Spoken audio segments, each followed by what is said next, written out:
Hey, welcome back to another HVAC Success Secrets Revealed with Thaddeus and Evan. Unfortunately, I'm riding solo today because Thad had himself a little operation, and he's going to be sitting this one out with some frozen peas and enjoying the episode from the couch as he's not fully there, as he's all drugged up right now trying to recover. But I am super stoked for this episode. We've got on the one and only Tommy Mello.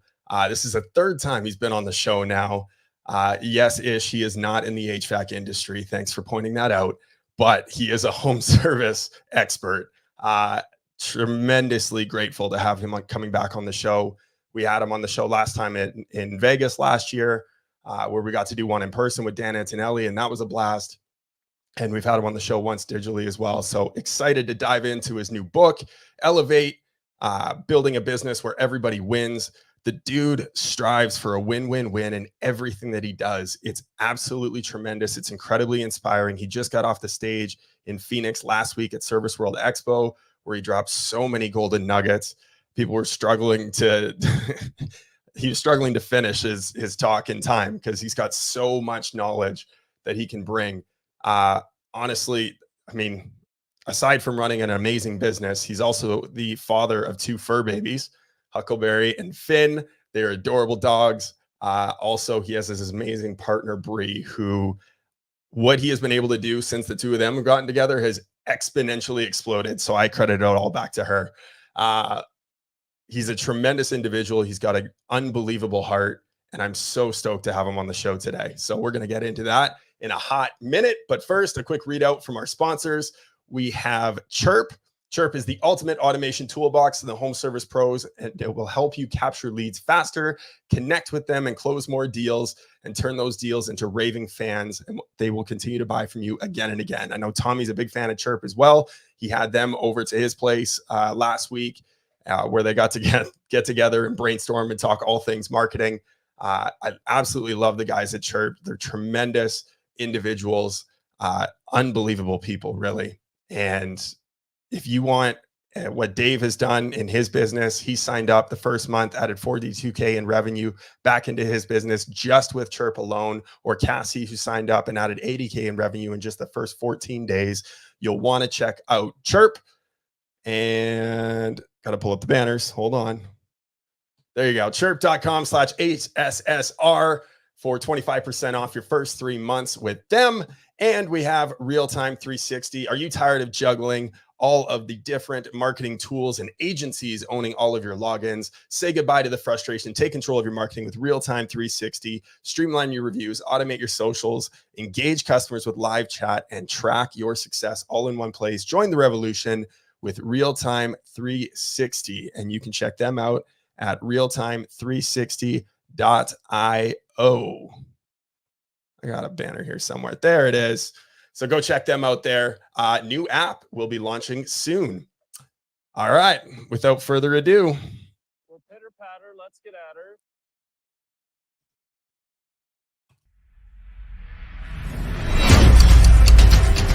Five, 4, 3, 2, 1. Welcome to HVAC Success Secrets Revealed, a show where we interview industry leaders and disruptors, revealing the success secrets to create and unleash the ultimate HVAC business. Now your hosts, Thaddeus and Evan. Tommy, welcome back, my friend. Evan, pleasure to be here, brother.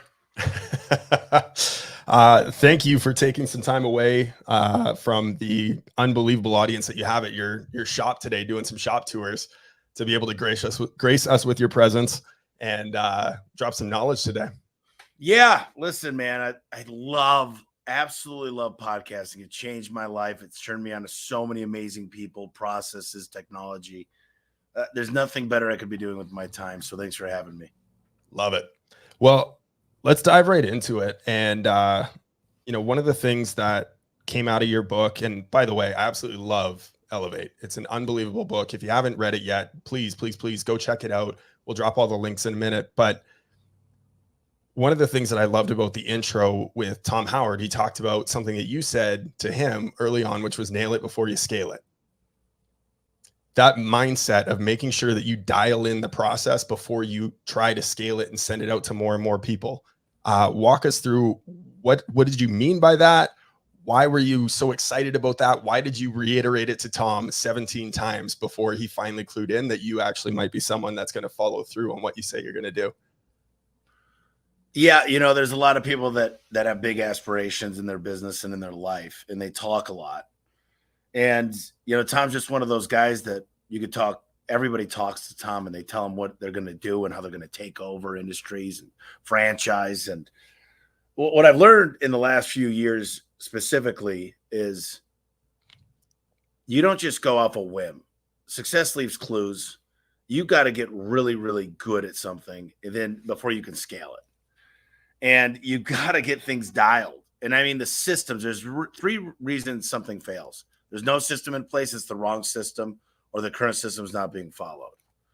And I just truly believe that when you dial in the SOPs, the KPIs, the checklists, it's amazing what can happen. I mean, the scalability, I think a lot of people say, I want to scale my business to multiple states like you. And I'm like, so you must be massive. You must own 15% of your market share. See, going back, I would have said, own the markets you're in. Like, take real market share.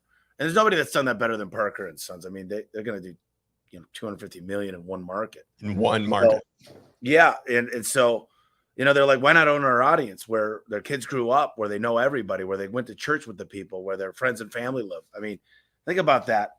And, when I partnered with the PE guys, beginning of the year, they said, you got a bunch of popsicle stands. We need to take market penetration. We don't need to grow really, but we're buying companies and we're still going to grow greenfield, but we are going to take market penetration. We're going into specific markets.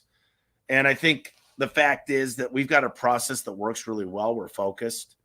I was talking to my COO about a lot of ideas yesterday, and he goes, Tommy, we really got to focus. I said, I'm just going to prove this out in one market. I don't need any help. I'm bringing on third-party help. I'm going to show you what's capable with some of these ideas. And unfortunately, I'm kind of the idea guy behind everything. I mean, you name it.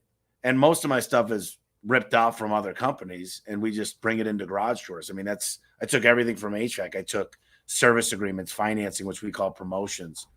I took almost every single thing that's successful at A1 has came from HVAC, plumbing, electrical, Service Titan. That's all they did. And then we got them to get into garage doors. So I truly believe that you got to get a really strong foundation before you scale, because many people, they're not solid and they scale, and then their small problems become huge problems. No, 100%. And, I've always said steal from the best and steal from the best with pride. Like you said, success leaves clues. The idea of going deep within a market and really trying to dive in and penetrate as much of it as possible versus going really wide and narrow. Why is that something that's important to you? Well, I'm able to negotiate with my vendors. I'm able to get the perfect truck set up. I'm able to get the tools. I wanted to own one industry, which is garage doors. It was kind of untapped. Now, there's a lot of great companies out there, but there's a lot of fundamental issues with scaling a garage door company. I can't have a warehouse full of 5-ton units and mini splits. I can't have a warehouse full of 70-gallon hot water heaters. Every door is specific to that house: the color, the radius track, the insulation, the panel configuration. So it creates a lot of problems. So what I love about it is it was a really hard nut to crack. And so once you're able to crack a very difficult problem that most people give up on, you got something really special that's scalable. And I hire specialists, and we train specialists. I don't hire a chuck in a truck. I can do a little bit of everything, handyman. So, I'm able to take this so far to 19 states, almost 40 markets, and there's no really end in sight. And yes, one of my buddies, when I wrote the Home Service Millionaire, way before I wrote it, I put this in the book though, he said, Tommy, you put your eggs in a lot of baskets. What if you put it into one basket and it overfilled? And right now it's overfilling. So we're able to add on, garage storage solutions and potentially front doors and some other things. But I own a captive audience. I got 800,000 clients in my database. And, I was telling the president of my company, Dan Miller, yesterday. I said, Domino's Pizza, the CEO, did an interview about a decade ago. And he says, where do you think I make the most money? Do you think it's from the crazy bread? Do you think it's from the wings? Do you think it's from the pizza? Is it pepperoni or cheese or the full meat lovers? Or is it the soda? Or what is it? And his answer was, it's from the data. I've got people's addresses, where they live, not what's on their driver's license. I got their contact information. And that's how they make their money. And there's so many aspects now that I feel like I'm going to be able to drive so much more money than most companies, because I got the highest domain ranking site in home service. I mean, I'm at a 60 domain ranking. Of course, there's some manufacturers higher than me, but overall for a home service company, I could go into anything, flooring, front doors, anything, and outrank people. So I think there's some scalability, but garage doors is our forte. We're really good at it. And it would take a very sophisticated, like a Ken Goodrich, a Ken Haynes. It would take them 5 years of 100% focus to be able to do what I've already done.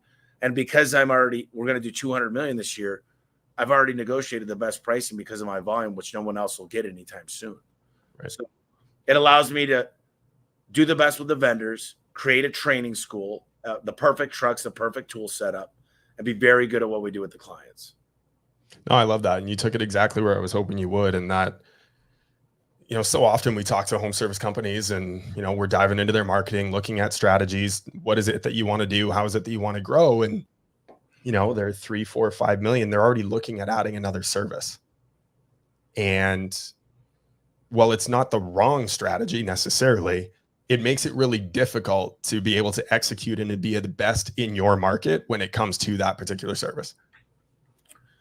Yeah, I'd say the only reason I think that HVAC makes sense to do another service early, and I don't always think it's the best option, is just because they got a shoulder season. They got seasonality. It gives them something to do in the off season. But if it were me, I'd be doing a lot of cheap stuff in the winter and signing service agreements and building my core foundation to where I'm making lots and lots of millions of EBITDA, and I could invest a lot of time, energy, and focus into another. I think the problem with these small HVAC companies that do that is they don't have anybody that's owning a project. They say, hey, I'm going to take away from my HVAC side and have them learn plumbing. And they wonder why it all falls apart, is because you got one guy trying to do too much. They can't focus and really penetrate that HVAC, the density they need in that market, because now that the founder, usually the visionary, which is the ADHD guy, that's like, oh, I want to do this. That guy. Yeah. It's me. Yep. And they're saying, I got a new idea. We're going to do a lot more than this. And my ideas have a lot of great merit. And they're great ideas. Implementation is very difficult. Yep. I give a lot of information out for free. Very few are able to implement it. Mm-hmm. And people that listen to me, either it's the greatest thing they've ever heard, or they go, man, I'm more confused now than I was when I came in here. Because they see what we have, and I'm like, I've got such an amazing team. I mean, I will go to war for anybody on my team. These people are insanely talented. And then you can't get a group of 5 leaders to do what we have. We've got literally 100 leaders within the company. And they drive the ship, and the right people in the right seats on the bus. And I think people get overwhelmed. Yep. And if they just focused on one core thing and got to the finish line and went on to the next one, they'd be a lot better off. Have you read The One Thing? I know you're a big book guy. Gary Keller. Yeah. One of my favorites. It's an unbelievable book. Highly recommend it. It is exactly what Tommy was just talking about, right? It's diving into what is that one core thing that's going to help you move everything else forward in such a way that everything else becomes easier or unnecessary. And there's another great book called Essentialism, and it's the same message. Yep. Couple those 2 books together, and your mind will be blown. It's perfect. Yep. Another book that I recently read too that I absolutely love is Who Not How, right? So when exactly what you talked about when you're talking about adding in another service, you don't pile on to that one person. It's not about how do you get it done. It's about who do you need to bring onto your team so that you can get it done. So, well, what I'll tell you is I had a guy just now, just talking to him before this started. And I had a group of 60 people. They said, "What's your number one challenge in your business right now?" And I said, "Me." And I said, "My brain, my ideas." I said, "I don't really think about how I'm going to solve my problems and ideas now. I think about who's the person I need to recruit that's an expert in that subject matter to get us integrated the quickest." Right. I think a lot of people are like, "What do we got to do? How are we going to learn about this? Who do we need to go visit? What kind of books do we need to read?" Which is all great stuff. Yep. But what if you could get somebody that's been where you want to go? You bring them in and you give them a reason, which is through pay for performance. It's through profit sharing. It's through equity. And they want to come in because they see that 25 millionaires already came out of this company, and there'll be hundreds more in the next 3 years. So they know it's plausible. They don't think, the problem is a lot of people that want an equity incentive program. Well, when is the time we're going to actually get that money? Because the owner is so wishy-washy, he changes his mind every day. There's no real plan. So if you don't have a core idea of when you're going to bring on partners and sell more than 50%, then equity means nothing to people, because the owner is just more than ADHD. They're just, they don't know what they want. They don't know where they're going. They say they're a visionary, but they don't have a vision of where they're going. So it's kind of like a catch-22 for the people that are supposed to be the leaders getting behind this person's dream and vision. 100%. So let's walk it back to when you crafted that vision. You talk about this in the book. I believe it was 2008. You're sitting at about $3 million a year. You're a firefighter. Everyone's coming to you with their problems. You're constantly fighting every fire that's coming up in your business. You built out a plan for how you were going to get to 100 million. You wrote out the vision. You showed up at the office early before anyone else did. You wrote it all out on the board. A lot of people go through that process where they'll actually even get to the point of, well, I should say few people get to the process of actually writing out their goal and mapping it out the way that you did. Even fewer take the next step. What did you do immediately after that set you on a path to actually achieving it? So the first thing is belief. Everyone needed to believe that it was possible. And to just put a target of 100 million on a whiteboard doesn't mean anything. They need to know what's it gonna take today, this month, this quarter, this year. What's it gonna take year 2, year 3 to hit to 100 million? And if you've got a really detailed plan, all of a sudden the belief system starts to be born. And once everybody walks out and they truly internalize the fact that this is where the company's going and they see the written path to get there, what a great visionary has the ability to do. When the buy-in's happening from every corner of the business and within the 4 walls, that's what changes everything. It changes the mindset, because a lot of people say there's no way that's going to happen. We can't get there. If the mindset shifts to we can, we will, it's going to happen, all of a sudden that echoes throughout the company to every single person. And now we're all running towards the same goal. I think a lot of times the dispatchers, CSRs, the technicians are running in different directions. They're working against each other. They hate that department. They hate the other departments. They get super siloed. So by making everybody, first of all, the pay for performance is all blended in to work towards the same goals. The dispatchers make more money when the right guy goes to the right job and that guy closes the right job. The CSR makes more money with the more they book and the more the dispatchers are set up. So it's a triangle of communication, which I learned from Al Levy in 2017 when he changed our future. And he's the 7-power contractor who's my number one mentor in my life. He's changed my family tree and hundreds of others that are involved with me. Well, we've had Al on a couple times on the show, and yeah, he's brilliant mind. And he's someone who was able to witness his father running the business, peel back the curtains on that. How can we change? How can we evolve? How can we adapt, do something different? And I love the lesson that you mentioned in the book. I'm trying to remember now what Al's dad told him about being in the truck. Do you remember that? Yeah, Al's dad basically told him, you're not going to be out of the truck until you can train somebody else. Yes. And I think that's the main thing for sole proprietors that are in the truck is until you get somebody that's trained to your level that does everything like you. And there's a manual backing it up with standard operating procedures, checklists, and it's vanilla, and it comes to the same outcome. You don't deserve to get out of a truck. Mm-hmm. When it comes to all of these different things, there's so many things that you need to focus on as an owner. It's an entirely different trade than what you were used to when you were a contractor, when you were the technician working in the truck. Um, for the person who's scatterbrained like me, and I get drawn in every different direction, and it's really hard to reel me in at times and just focus on one little thing. And I feel like you're a similar way and you're built in a similar way, but you do execute on an incredibly high level. You implement what it is that you want to go after. What do you do differently to actually follow through on all those things, knowing that you have a 10-year vision or a 12-year vision, and not get focused on all the things that are missing in your business from where you want it to be? First thing I had to do is look in the mirror and recognize I have a lot of faults, a lot of weaknesses, and realize that I'm not going to be a well-rounded leader. I'm going to hire people for my weaknesses that are smarter than me, more organized than me, that understand time management better than me. I could spend the next decade trying to cure my weaknesses, or I could become the best of my strengths.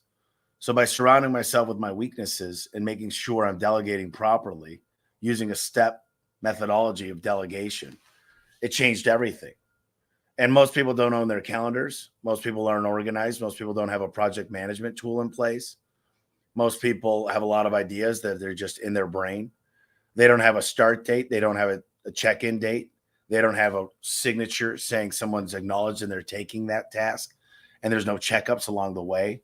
So first thing I had to do is own my calendar and start really coming up with a system to document what the next step was going to be. And Al talks a lot about, building a top 5 and a top 30 list and then knocking one thing off and then getting to the next.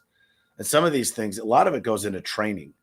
And I got to tell you, I can't point to 1 or 10 or 20 people. I can point to several hundred people that have changed my outlook on business. A lot of books, a lot of podcasts, a lot of seminars, a lot of events. But really, I'm always taking things and making them better. And I'm just never content. I'm never satisfied. Although we do celebrate, I just know everything needs continuous improvement.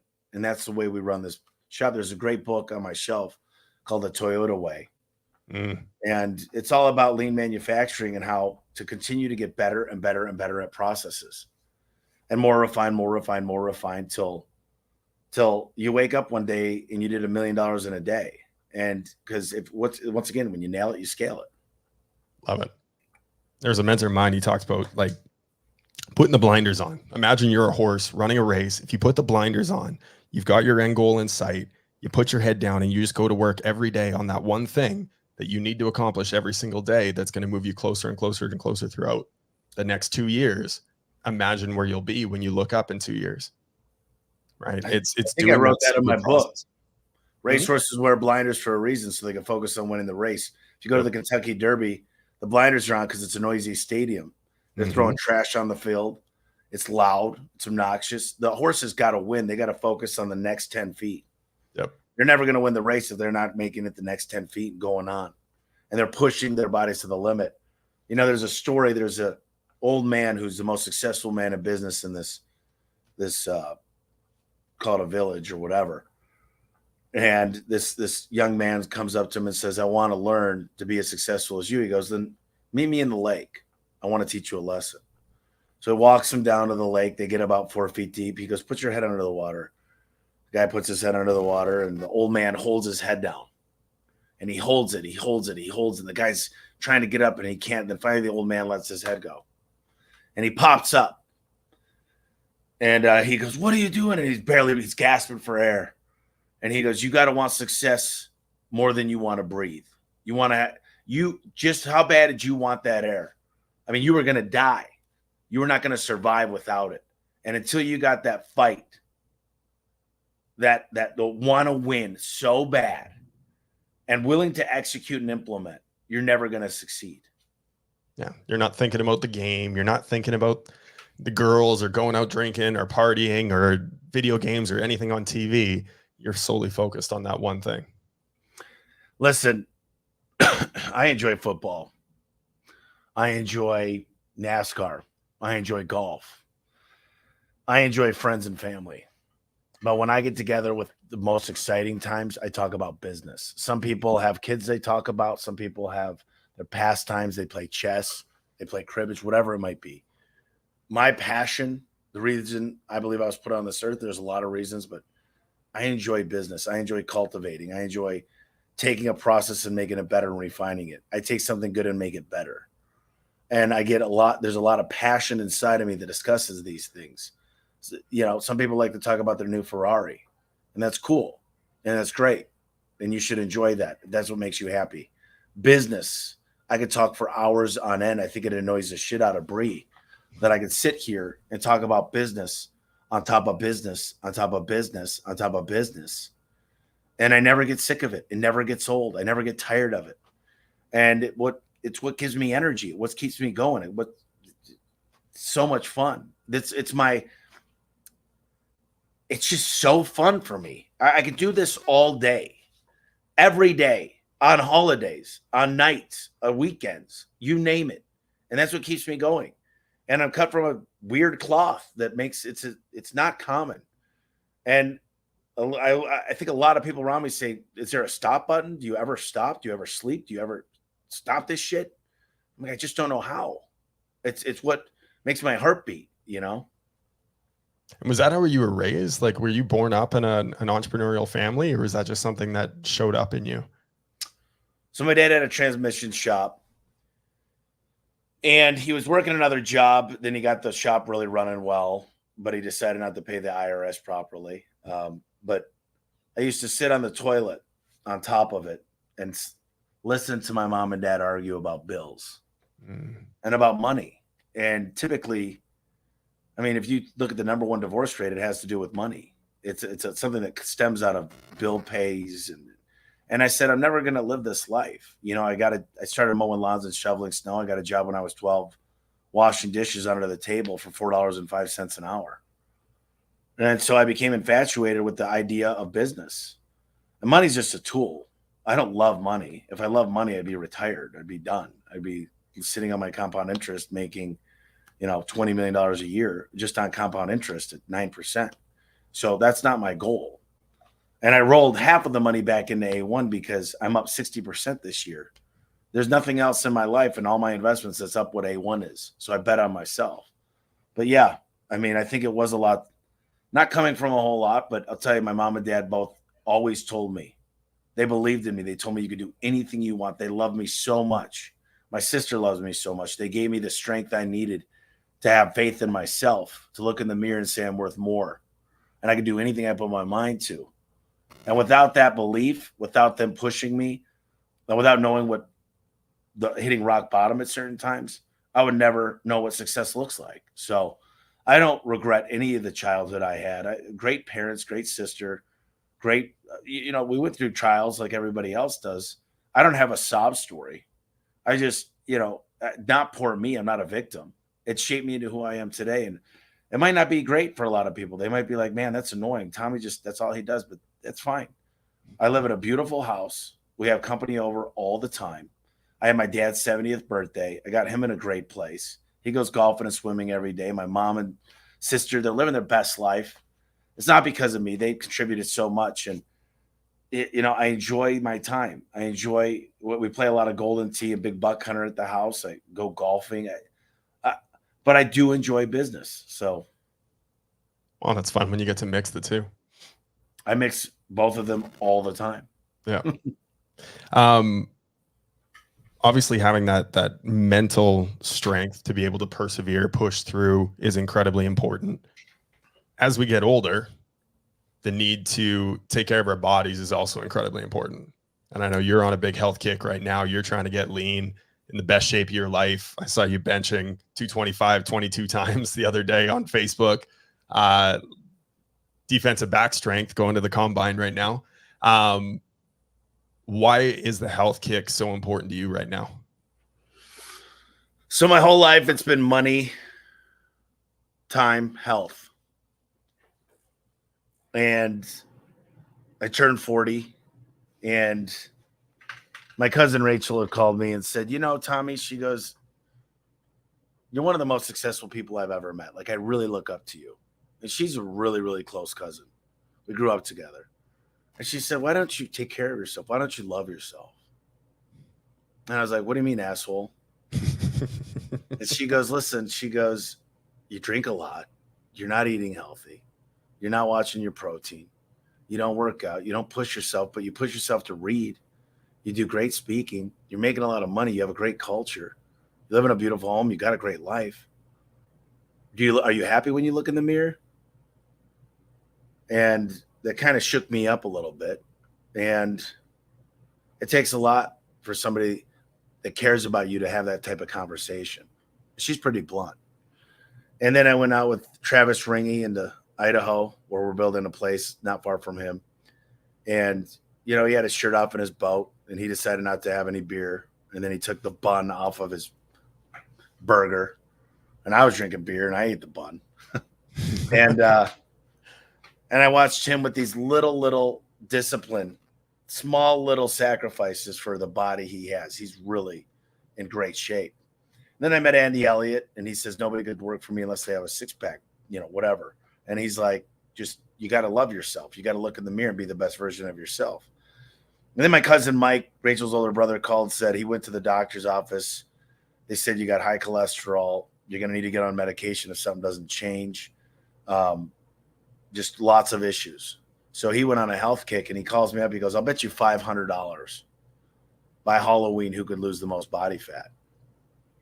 And I'm bet on myself all the time. So being the guy I am and what I do is I went through my phone and went through every person in there, and I said, who is in the best shape, living the right lifestyle I want?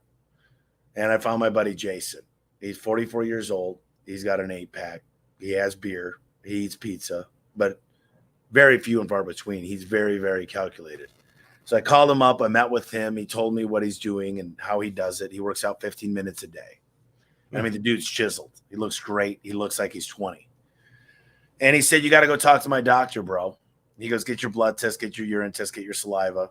Let's figure out what the right prescription is for you. I'll tell you what I do. You're going to have to cut out the alcohol for a while.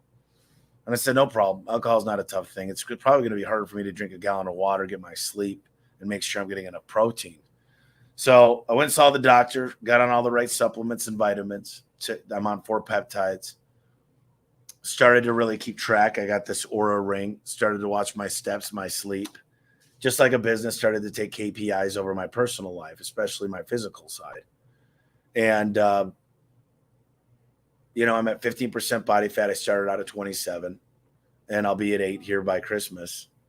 And I actually feel good when I take my shirt off. Like I used to never, ever, ever take my shirt off at parties. If there was a pool party, sometimes I go in with my shirt on. And now I'm kind of like in the mirror, like, dude, this is good. Like, keep going. And people are noticing, and it makes me feel good. It makes me secure because I want to be the best version of myself. I want to get better each day. And someone saw me on stage, and now that I'm in better shape, they said, man, you really started to get a tummy. And I'm like, I guess I didn't realize it. I guess I never looked in the mirror and said, you could do better. And I never really hit rock bottom to where people were pushing me. And the signals were coming from everywhere. I just wasn't reading them. I was oblivious. And I opened up my eyes and I said, I could do so much better than this. You deserve more than this. You deserve the self-esteem to be able to walk in a room and know you're the best version of yourself. So that's what I did. And Ishmael and Travis Ringy and Aaron Gaynor and the guys in that group that I text message every day, all day, Tom Howard and Hoffman and Cristiano, we text all day. We lift each other up. And we're all competing in business, trying to further our careers, but we're also living our best lives. And it's nice to have a group of people that are looking out and pushing each other. And we do that all the time. Aaron Gaynor was at my house this past weekend. We worked out twice together. He's looking great. He's feeling the best he's ever felt. And, you become who you surround yourself with. And I got very lucky with the friendships I have. No, your vibe attracts your tribe. And the more that you become the person that you want to be, it's not just about what is it that I need to do. It's who do I need to become in order to achieve what it is that I want to achieve. And I mean, I think you're like me in that, like, I'm in this for the long haul. I'm not trying to retire in 10 years. I want to keep going well into my 80s. I look at Warren Buffett and what he's doing still today, well into, I think he's in his 90s now, and he's still as sharp as ever when you talk to him. And I just imagine what he could be like if he didn't drink so much fucking Coke and go to McDonald's all the time. But no, I read Tony Robbins' book last year, 2 years ago. And this thing's a fucking doorstop. I'm not sure if you've seen his life book. I haven't read that. No, it's the audio book is 22 hours. It's a beast. But I took my family for 3 months. We went down to Costa Rica and Dominican and had a blast down there. And just as we were driving through all of that, that's what I listened to constantly. And I absolutely loved the book, took so much from it. And one of the first things I did when we got back was got on AG1, started taking the athletic greens, started taking NMN, and I went and got a blood test done to see what my biological age was. Have you ever done this? No, I know all about it though. Super insightful. And I was pumped to see that I was 10 years younger on the inside than I am on the outside in my chronological age. It's incredibly impactful to see those different metrics and to see the 43 different things that they test for in your blood to see where you're at. Now you've got all those metrics, those KPIs that you talk about, and try and get healthy. Yeah, listen, I got this in my office here. I mean, I don't know if you can read it, but it's affirmations of what I'm going to do. I don't go into anything saying I truly believe I'm unstoppable. I don't look at my competition. I don't really care. I know what I'm capable of, and I just know I could win at anything I put my mind to. I mean, I'm a force to be reckoned with. I mean, there won't be anybody in this world that doesn't know who I am if everything goes as planned. And I know that sounds cocky, pompous, confident, whatever you want to call it, but there's nothing that can stop me except for myself. And as long as I realize that and continue to remind myself, I had my personal CFO on my family office side break down how much I make per day. And it's a big ass freaking number. If everything goes right in this A1 deal. And I use that to help me focus on what matters the most, but it doesn't mean I'm not going to do shop tours. And the reason why I'm the person I am is because I'm so open to learning new ideas and I implement quickly. Right. And if you took me away from podcasts, if you took me away from shop tours and going and speaking, you take away the heart of me. And to coach anybody, if you were to coach somebody in the gym, you'd want to be good at it. You want to be a good spotter. You want to push people. It tends to make you better. You don't want to give somebody a shop tour and say, look at how crappy my shop is. You want to continue to make it better, make sure it's clean, make sure it's prestigious. And then everybody else has pride that works here saying, Tommy's proud of us. He lets us come in and talk to the people and I think people really, really enjoy that. And now it's part of our culture and it's part of our blood. Love it. All right. Well, we got to get to the random question generator here. It is brought to you by On Purpose Media, the third sponsor of the show. On Purpose Media, where you get more clicks than a high school cafeteria. All right. So, Tommy, you got 3 options for your random question. You don't get to know what they are. Do you want question 1, 2, or 3? 3. If you were a ghost, who would you haunt and where? Great question for Halloween.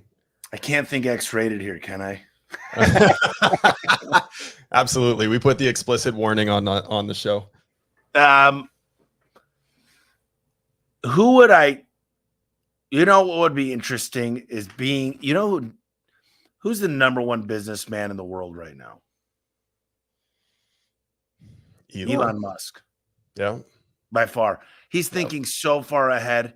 Him and Jeff Bezos, they're not working on a 1-year, 3-year plan. They're looking 10 years ahead. And they've got the means to get it done. He was launching satellites way before he even had SpaceX. He was launching satellites in the air for his phone system. I mean, the guy is launching 10-1 all the countries combined satellites in the air. Yep. He hires the 1% of the 1%. And I'm fascinated by how he works. I don't always agree with him, but I think it's interesting. He's got the same hours in the day as me.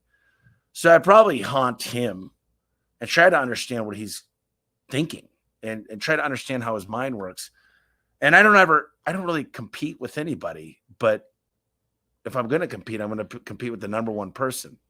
Why would I pick anybody less to go after than the number one person in the world? So that's what I'm going for. If you really want to know what Tommy Mello is made of, listen to that answer again. Because most people, when they think of who would I haunt, it's like, okay, who can I go terrorize? Who can I disrupt? And Tommy goes, who can I learn from? Fascinating shit. I love it. You've got 6 principles in Elevate. Which one do you think most business owners in the home service space are the weakest on? Culture. Now, that word gets thrown around a lot in podcast world, on stage. Everyone talks about having a great culture. What's the difference between the fluff of culture and what it is that you've built? It's what somebody says when you're not there. It's what people do when they're at a gas station talking about your company. It's pride in the business. The culture will build itself with or without you. It's, do they really care? Do they believe? And do they really believe? And when they really believe in what's the mission and vision? What are you driving towards? Are we part of something greater than us? And do they stand behind everything? Do they follow their lead? Are they following the leadership team and the visionary? And my dream's got to be so big that every single one of my coworkers' dreams fits inside. And that means we're working on goal setting, budgeting, being financially stable, home ownership. I don't want anybody to go to Disney World. I want them to go to Disney World first class, skip all the lines, live their best life. I want everybody to go through life first class that I know. I mean, these are my family members. I mean, this is my everything. I wish I had time to build a very sincere, deep relationship with all of them, but that's not realistic. But I enjoy watching them win so much. I feel like I win all the time, but I enjoy watching them win more. It means the world to me when someone buys their first house. They're bringing a kid up. They're putting them in their private school. They're taking their wife to renew their vows to Hawaii. They're actually like enjoying every minute, and they enjoy working. And they're able to zip it up and go to work and focus on that and go home and focus on them and be where their feet are. And I think it's one thing to talk about culture. It used to be a 4-letter word for me, but it's another thing to be living the culture and being engulfed in it. And it's crazy to watch it because now everybody's contributing to the culture. It's not me. The culture is happening. It's building upon itself. It's compounding. Very few businesses I've ever seen have what we have here. And it's not solely because of me. I'm a dreamer. But everybody kind of believes. They care. They want to see us win. And they know we're going to be the biggest home service company that there's ever been and ever will be. They know where we're headed. And they want to be part of that. And they want to be a piece of it. And that's what's so extraordinary about it. So you embodied it. As a leader, you have to embody the culture before anyone else is going to buy into it. At what point did it start to become its own beast? I tell a story, in this office, I had people lined up during COVID wondering what's going to happen. Are we going to go out of business? I mean, the joke was, is Tommy going to have to start running jobs again? And I felt it hit really hard when the first guy walked in and said, I want a pay cut. He goes, my wife makes great money. I want to see this company continue to strive and, survive. And he said, what do I need to do? I'm willing to sacrifice anything that this company does well. And more people had walked in through the week, and more people were waiting outside of my door, and they were giving me all their sick time. They were like, hey, take all my sick days, give them to this other person. I know they got COVID, and I know their kids need help, and take all my PTO, and just continuous, just not what I would have expected. And at that point, I knew I needed to become a better leader. And I knew that I needed to work on myself. I knew to attract the type of people I wanted around me, I knew I would have to become somebody different. So I wrote down a list of everything I would need to become: a better communicator. I'm not where I need to be, and I don't think I ever will be, because I'm a work in progress. I'm getting better every day. It's just 1%. I'm improving. But everyone sees me. I'm not goofing off. I'm not sitting here not available. I listen Can I do a better job at every aspect? Yes, absolutely.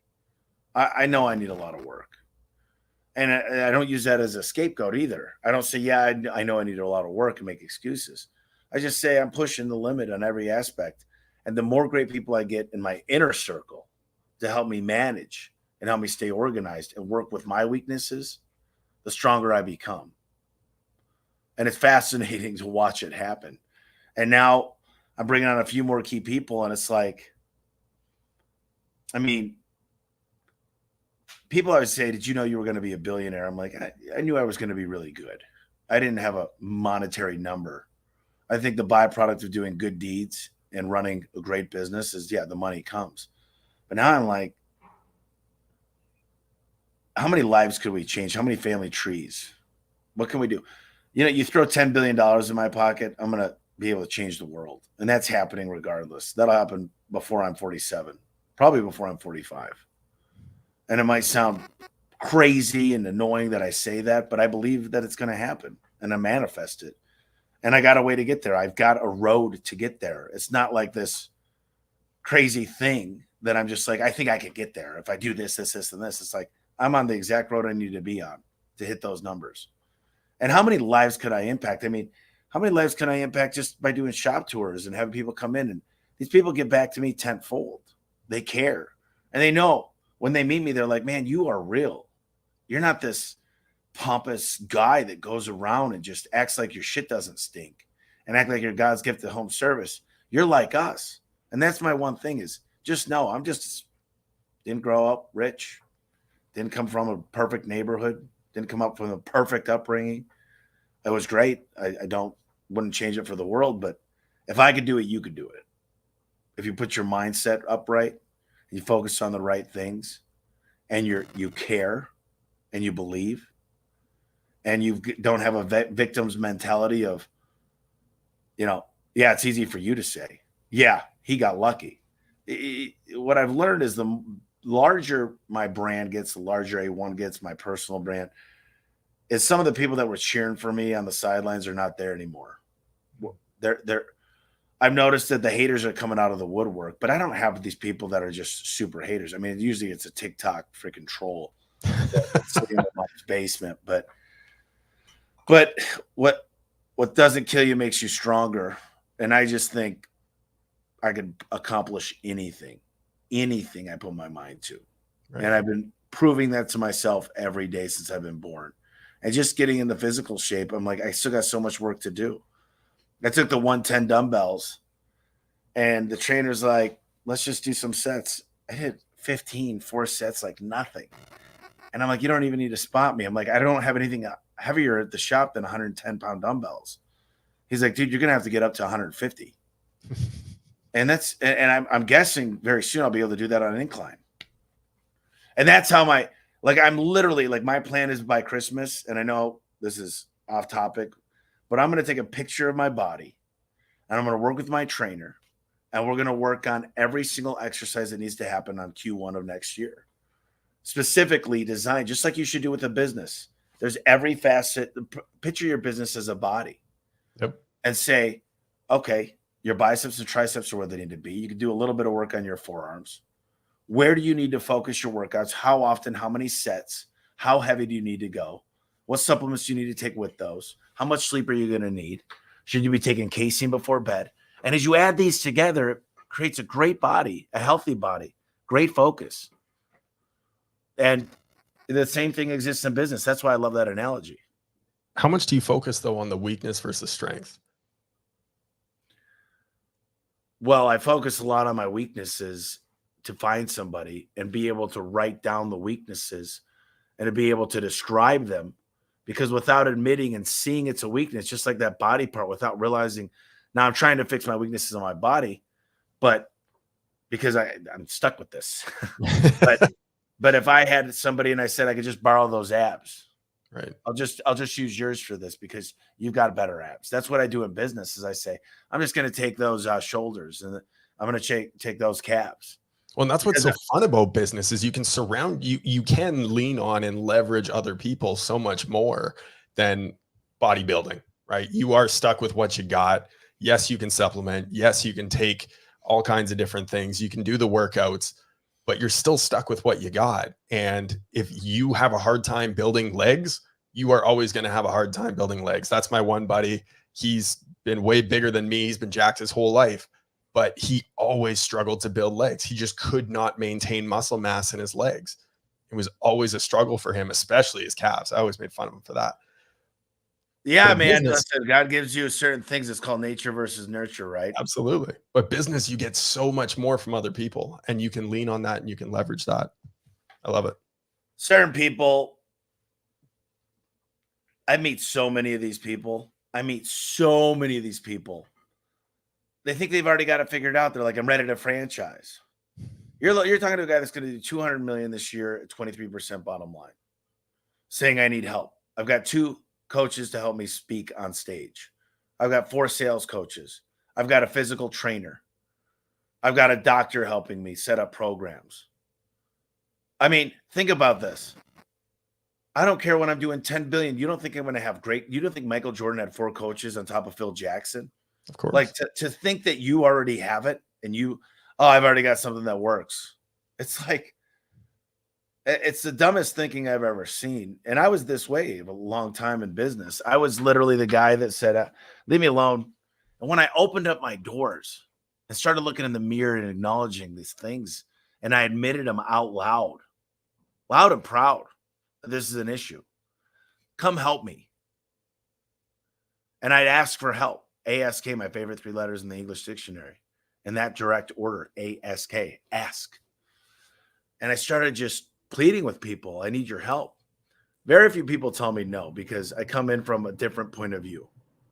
I don't come in and say, yeah, maybe you could help me. I say, listen, I'm a big fan. You do. I sit there and tell them how great they are. And they're like, well, I'm not even near the size of what. No, but you're the best at what you do. And this is where I'm weak.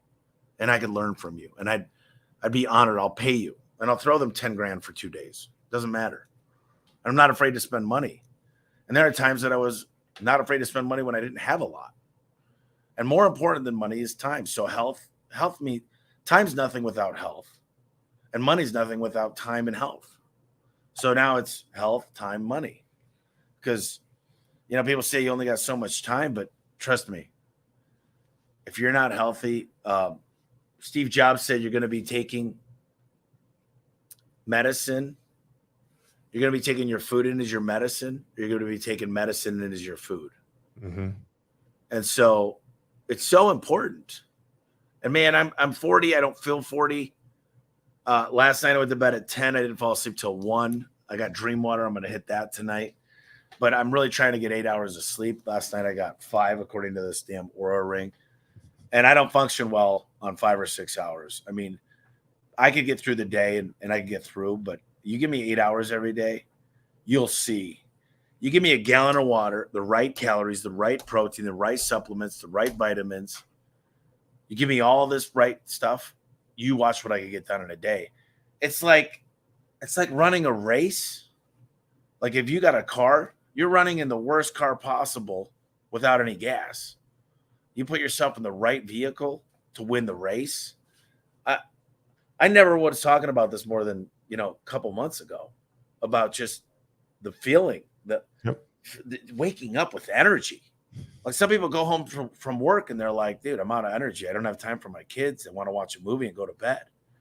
Like imagine if you had the energy to be focused and attentive in everything you do. How much more would you accomplish? Mm-hmm.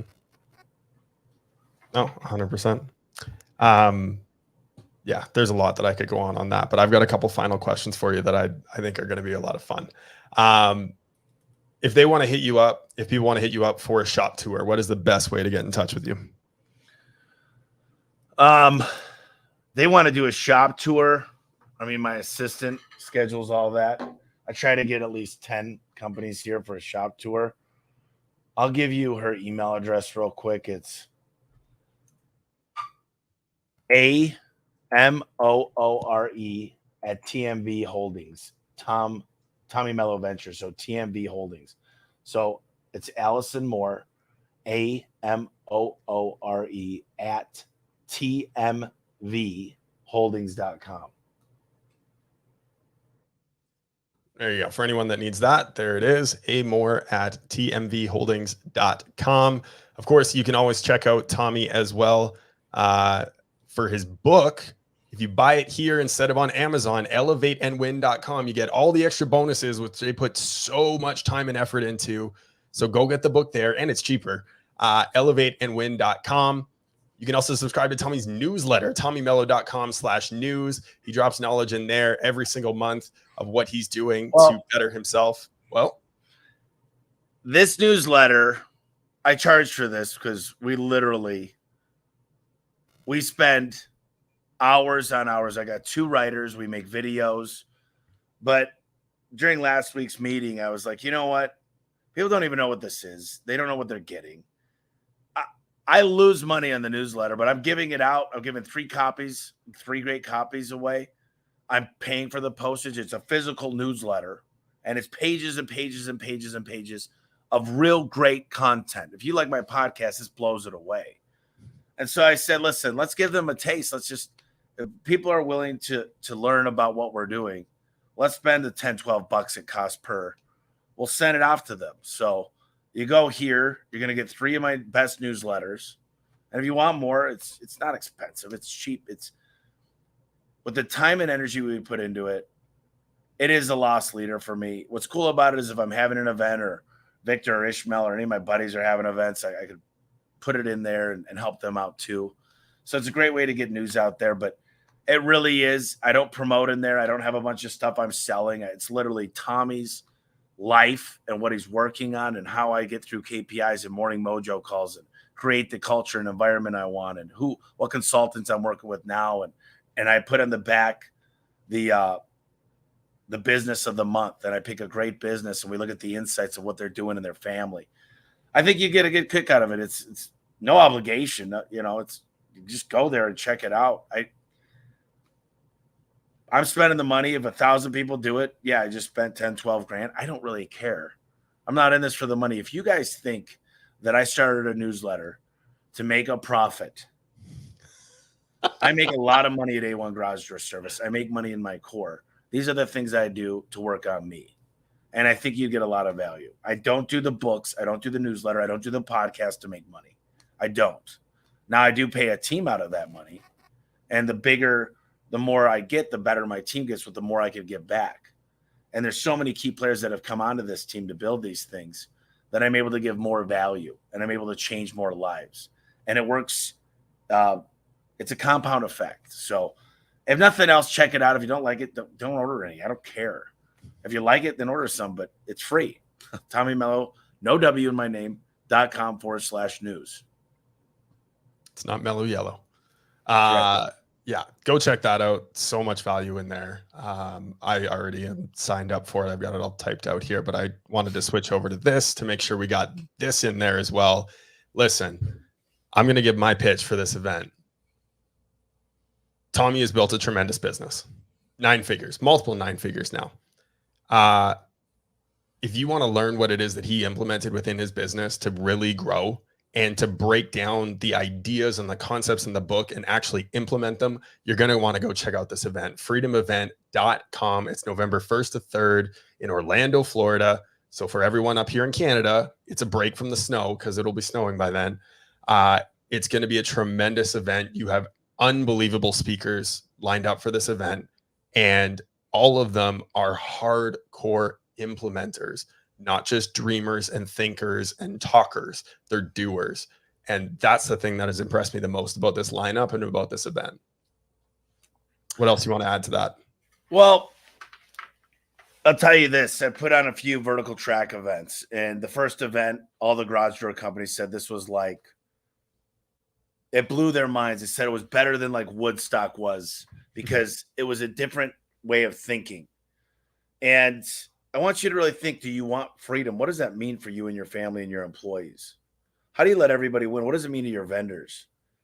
And so many people, they walk into these, there's great events out there, but no one ever gives the systems. Everyone that I know that goes to the doctor gets a different prescription. And you need somebody to hold your feet to the fire. And they want to know how performance pay works and how to build great scorecards, and understand the marketing that's effective, especially in this economy. And basically, I invited every single person, Al Levy, Ellen Rohr, Jody Underhill. I learned how to do financing through Darius Liver, so I had to invite him. He was in my first book. Aaron Gaynor's going to be there speaking. I've got great panelists, but I want to give you the foundation. And the deal is, if you don't like this, if you don't think you got the value 10x, if you don't, I promise you, this isn't bullshit. I'll give you the money back. I don't care. I really don't. It's not a money grab. It's not like I got to get the money for this show. I'm spending well over $1 million. I'm going to have my DeLorean there. I'm going to have Knight Rider there. So I've got Kit from Knight Rider, and I got the 80, I forget what year it is, but it's all done up Back to the Future 2. I've got 1.21 gigawatts. It's got the flex capacitor. It's got everything. Nice. And they'll come there for the cars, the network, the things we're going to teach.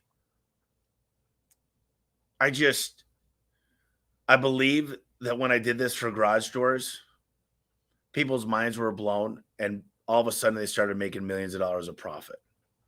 And everybody asks, what are the secrets? How do you do this? How do you set up an equity incentive program? I've got a whole thing about setting this up that it'll work.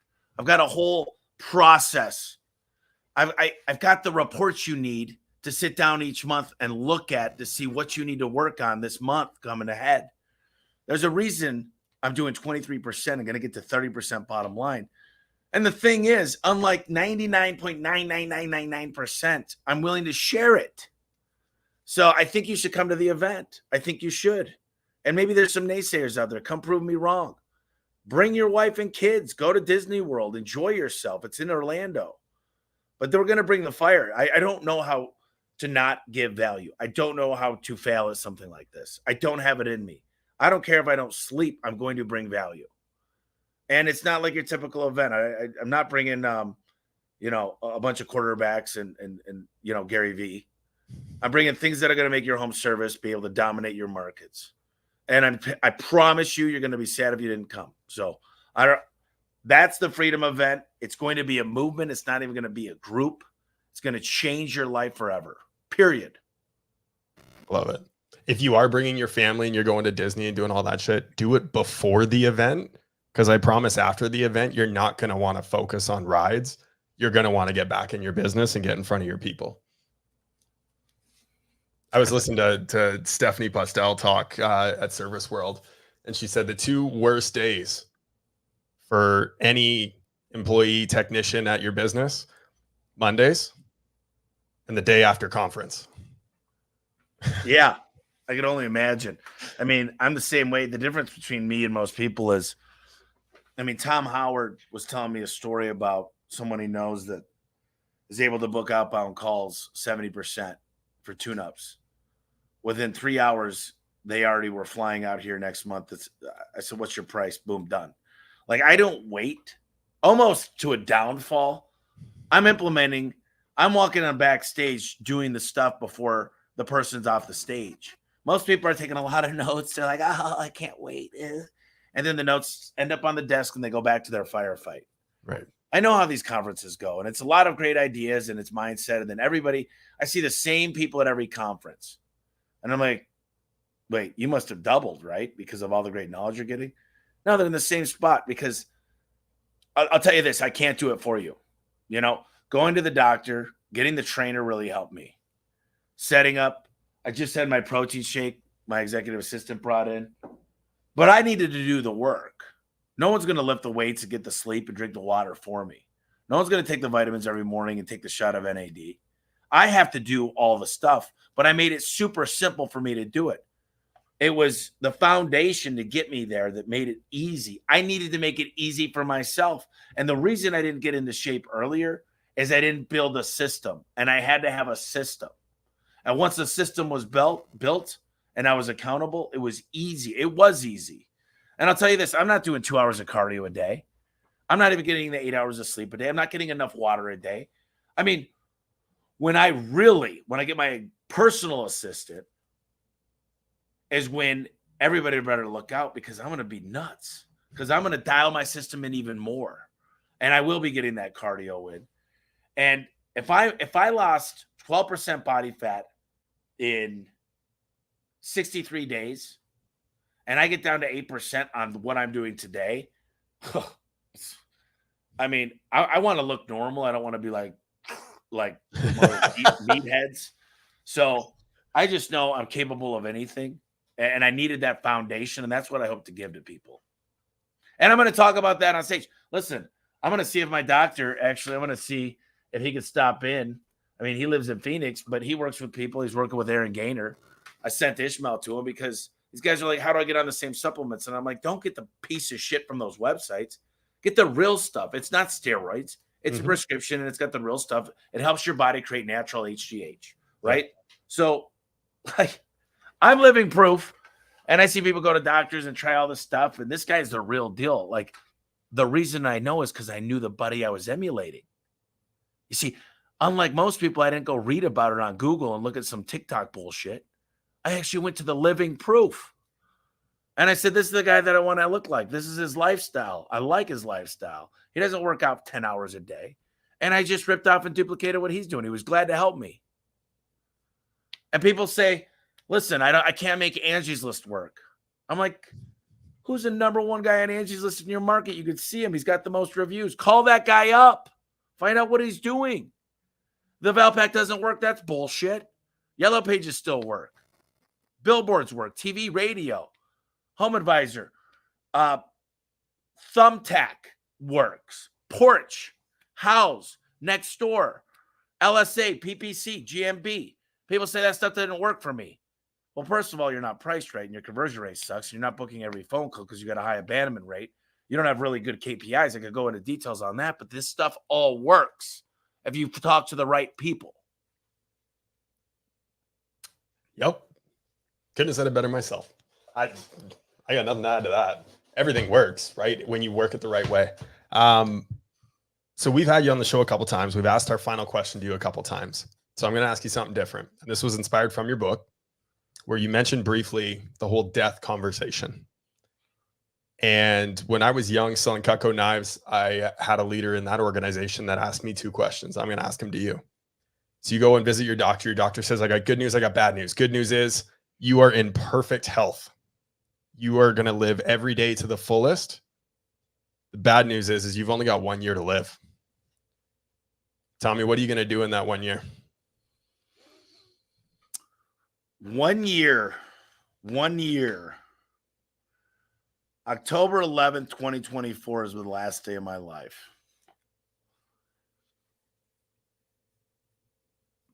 First thing I would do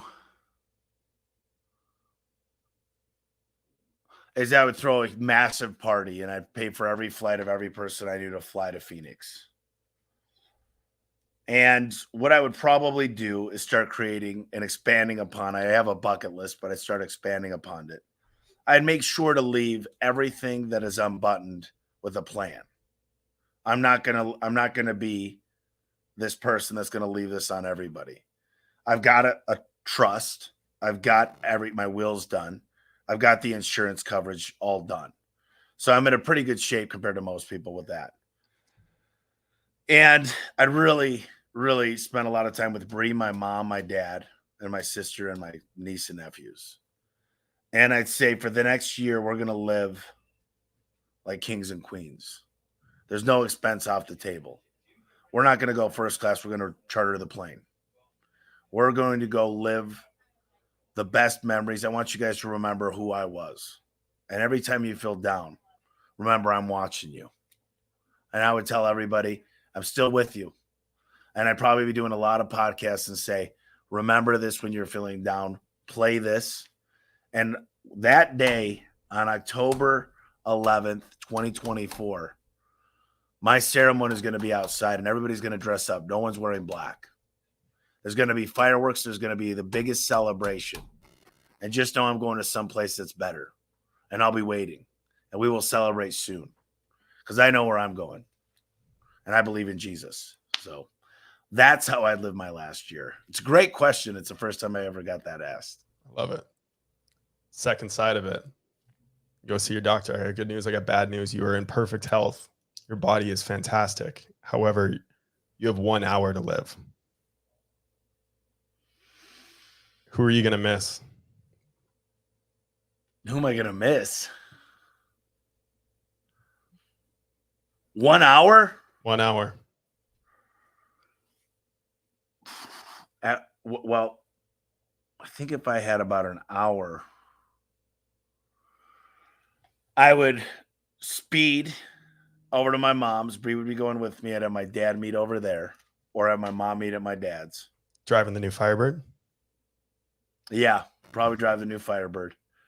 And I'd have to tell them how I feel and tell them how much I love them and let them know everything's going to be okay. Because I'm okay. I'm okay. I'm not afraid of death. I don't ever want to die. I don't think that inherently, I don't think we're human beings. The reason why we animals have, if we find a place where we could, that's habitable, we tend to mate and have offspring. And I won't go deep into that, but my point is, I will be okay. And everything's going to be okay. And I love you guys more than life itself. And I'll see you soon. But I want to get to them in person and love them and hug them and kiss them and let them know. And I'd have to bring my doggies and let them know. And I'd probably have to make some quick videos so they could play it anytime they're feeling down. That's really depressing. Making me want to cry. You know, it's one of those things. It's the reality of life. It's inevitable. We can't escape it, and we don't know when that day is going to come. Yeah, you know, it kind of makes you think about perspective, but also, you know, Jimmy Hiller was on stage at Cristiano's event, and Chris asked a question. He said, "What are your regrets? You have a successful business. You definitely took a lot of sacrifice, and you had, you know, Leland Smith and Ken Goodrich and Ken Haynes. And then Jimmy went up there and he said, everyone in my immediate family has had school paid for. They have their first house because of what we built. Everything I did was to have the life we have today. Do I have regrets? No," he said, "because we wouldn't be here. We wouldn't be living this life." You can't have it both ways. You can't say I'm going to live it like I have, like this is my last year, my last hour, and also plan for the future and give everybody around you their best life. So part of you has to say, how do I enjoy the time that I'm spending today while building for the future? How can I make the most out of every moment while working and enjoy it? Because I can't tell you that going to Italy and visiting my family in Italy would be better than what I feel like when I come into work. Although I do want to do that. Timing's a lot of it. And right now I'm the CEO of this company for the next few years. And then I want to be the chief visionary officer. And I want to be doing what I'm doing, but probably not in this office, probably in a smaller office. And I want to come in a little bit more freely and live a little bit more, but also make the time I'm here more impactful with 10 to 100 times efficiency. And as I scale my personal life and get the right people on my team, it allows me to have more freedom. And I've got more freedom than I ever have, but probably the least I'll ever have, just because tomorrow I'm going to have a little bit more freedom. Now, I made obligations, not only to the investors, but to every person that works here that I need to show up. So now's not the time for that, but there will be a time, and I've got a plan. You know, I work through OKRs, outcome and key results, and I reverse engineer what needs to take place. And I don't do it for 5 years, 3 years, 1 year. I do it month by month, quarter by quarter, week by week, day by day. And I'm not foolproof in my plans, but usually they come true. So I know I need to be golfing and fishing a lot. I know I need to be spending a lot of time with family. I know I need to be traveling. And I'm not traveling Southwest. I'm traveling first class, top notch the best experiences, the private experiences, because I'm never going to not go through first class through life. I did that too long. I paid the dues, and everybody that knows me is going to come with me. It's lonely at the top, and I'm telling you this right now. I don't want to be there alone. I want to bring everybody with me, and that's the fundamental foundation of why I show up. Is I want everybody to come with me. Lesson that I always talk to my son about is there's two ways to have the tallest building in town. Either you tear everyone else down, or you build yourself up and you pull everyone else up with you. And what you put out in your book, Elevate, Building a Business Where Everyone Wins, that win-win-win mentality, that when my customers win because my employees win, I'll end up receiving the win as a result of that. But by giving to everyone else first, it's the leaders eat last mentality, and you've embodied that truly. Tommy, thank you so much for all of this. You've dropped so much knowledge here today. And I'll finish with this. It was Robin Sharma. He wrote in his book, Who Will Cry When You Die? His dad talked about a lesson for him in that when you're born, you cry while the world rejoices. Live your life in such a way that when you die, the world cries while you rejoice. And I think you're doing exactly that, Tommy. You're giving with all of your heart through your podcast, your books, your newsletter, your events, your time, your energy. Thank you for being a true leader in this industry. Yeah, it means a lot to me. It's a fantastic podcast. I give it 10 out of 10. And it's a pleasure being here. And thank you. It's much different than I'm used to. I'm very relaxed. I'm content. I'm not as energetic right now. I've been running all day, but this has been a blast. So thank you for doing this, Evan. Oh, thank you. And until next time, cheers. Cheers. Well, that's a wrap on another episode of HVAC Success Secrets Revealed. Before you go, two quick things. First off, join our Facebook group, facebook.com/groups/HVAC Revealed. The other thing, if you took one tiny bit of information out of this show, no matter how big, no matter how small, all we ask is for you to introduce this to one person in your contacts list. That's it. That's all. One person. So they too can unleash the ultimate HVAC business. Until next time, cheers.